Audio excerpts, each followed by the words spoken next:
28, é 28, agora é. Todo mundo é 28, porque o povo leva fé. É 28, agora é. Todo mundo é 28, porque o povo leva fé. Estamos de volta ao programa Geração de Adoradores aqui pela Rádio Sara Brasil FM, um canal de bênçãos para a sua vida. Estamos recebendo aqui a pastora Helena, que está passando para a gente aqui uma informação importantíssima. É um estudo de uma pessoa que aprofundou-se, né, nesse assunto por dentro da Bíblia, tá, gente? Não tem nada aqui inventado, não tem nada aqui preparado para que os cristãos entendam. Não, é dentro da Bíblia mesmo.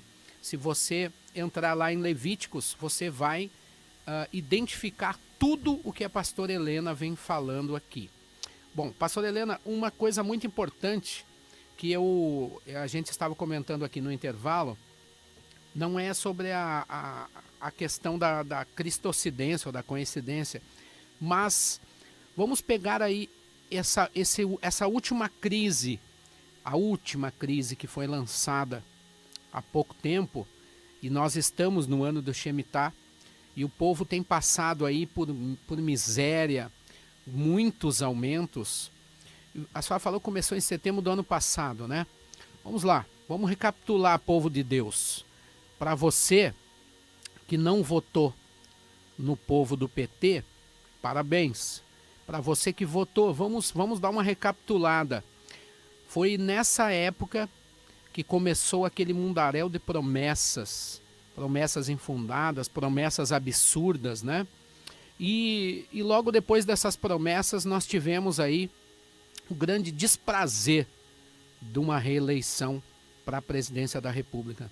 Uma reeleição que realmente ficou duvidosa, né? Ficou descaracterizada, né? E até hoje não se foi explicado e o povo brasileiro deixou assim.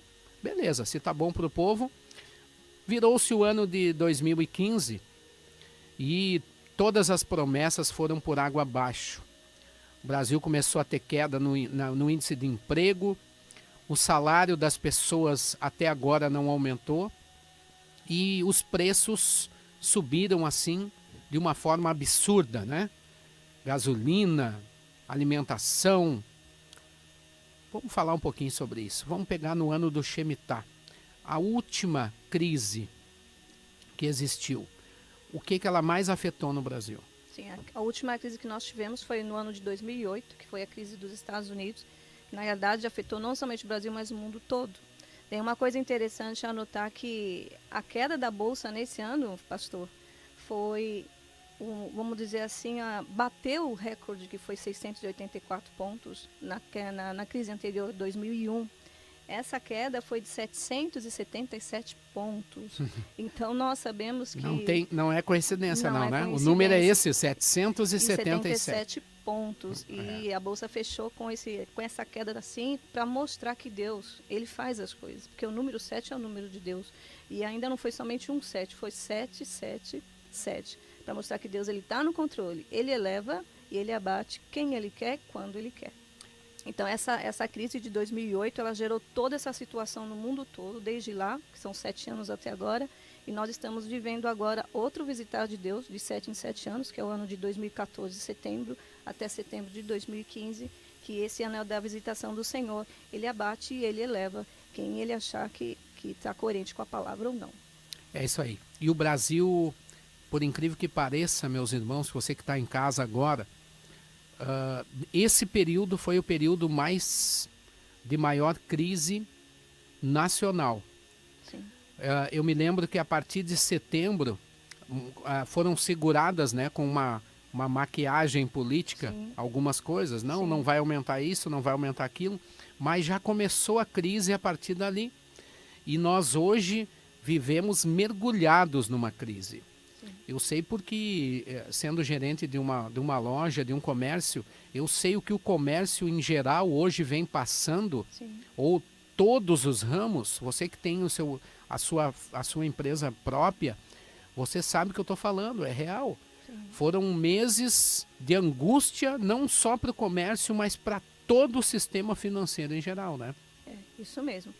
E os analistas estão falando que talvez a tendência é piorar um pouco mais.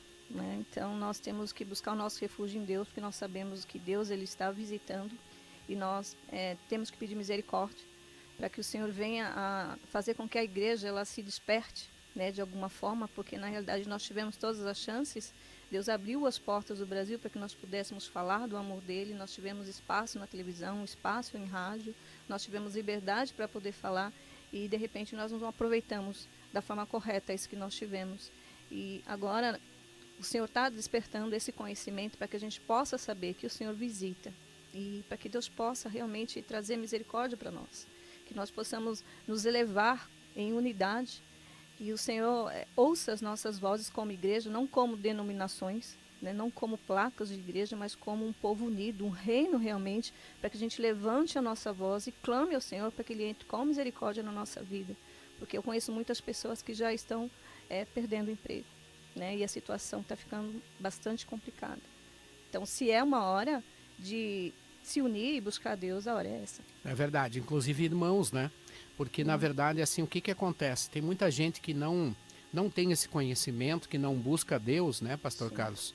E o que acontece? Acaba se desgostando, achando que Deus não está ali, né, presente na sua vida, Sim. acaba se desviando da igreja, o que hoje a gente pode dizer que tem aí um índice muito elevado, em torno de 60% de pessoas desviadas das igrejas, Sim.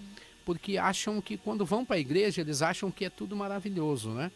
Mas não estudam, não se preparam para entender o agir de Deus na vida deles, né? Sim. Então o que acontece? Muitas vezes Deus levanta e Deus abate, Sim. não é verdade? É isso que acontece. Mas eu quero aproveitar, senhora, porque agora eu vou entrar na mensagem.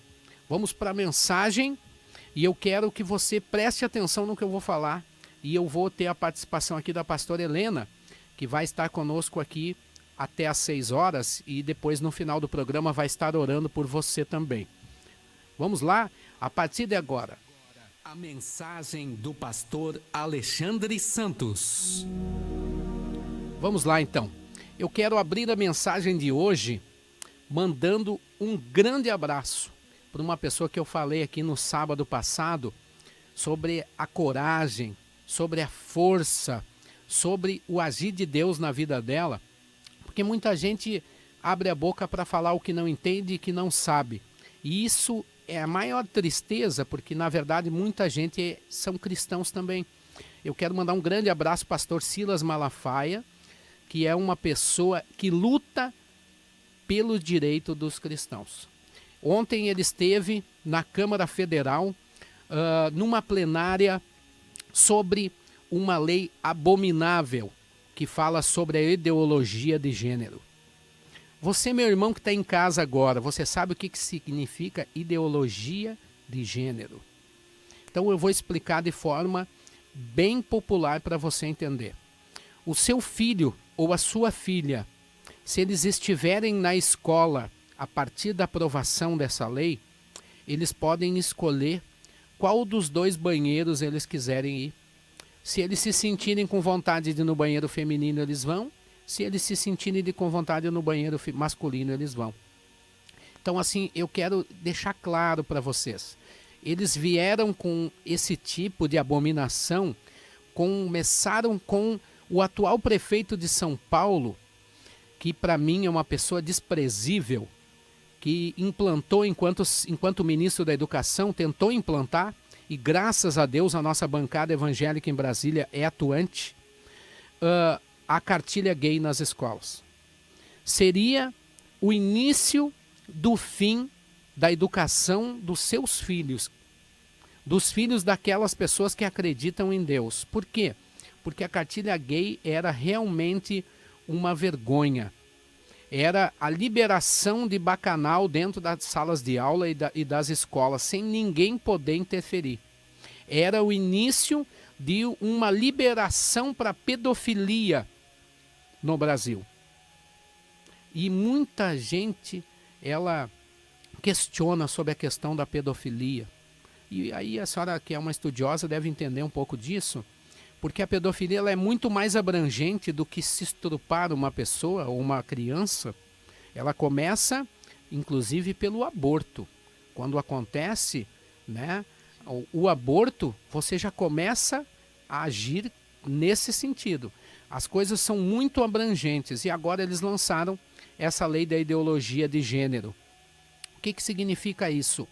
Uma abençoada, que a gente não pode falar nome, principalmente em rádio, né? Uma abençoada do PT colocou uma lei que libera nas escolas públicas do Brasil aquela pessoa que quiser, que se sentir com vontade de ir no banheiro feminino, se ela se sentir com um estigma feminino, ela vai no banheiro feminino, senão ela vai no banheiro masculino. Essa lei, com complementação, ela também libera a operação sexual para troca de sexo, com ou sem consentimento dos pais. A criança, inclusive a criança, serve para adolescentes essa lei. Ontem a deputada querida que botou essa lei foi simplesmente desmascarada perante milhares de pessoas, tanto dentro do plenário quanto de todas as redes de televisão que cobrem a TV Câmara, que é a TV da Câmara Federal. Por quê? Porque ela disse que não, que isso era assistido com conhecimento dos pais, que isso tinha sim algumas regras para serem impostas e no fim ela acabou sendo totalmente humilhada pelo pastor Silas Malafaia. O pastor puxou a lei dela na frente de todos os deputados e disse: então a senhora falou isso, está gravado, agora eu vou falar a sua lei, está aqui, ó. Eu não estou inventando, está aqui a sua lei, e disse a real o que tinha acontecido. Eu quero perguntar para você, meu irmão, você já ouviu falar dessa lei? Você que está em casa agora, você que tem filho pequeno, você que tem filho criando dentro da igreja, no caminho certo, para tentar dar um futuro para o seu filho, pelo menos até o nosso Senhor voltar. Você já ouviu falar dessa lei? Você já se importou com essa lei até agora? Você está dando as costas para a vida social, para entender as coisas desse mundo, para poder combater isso com oração?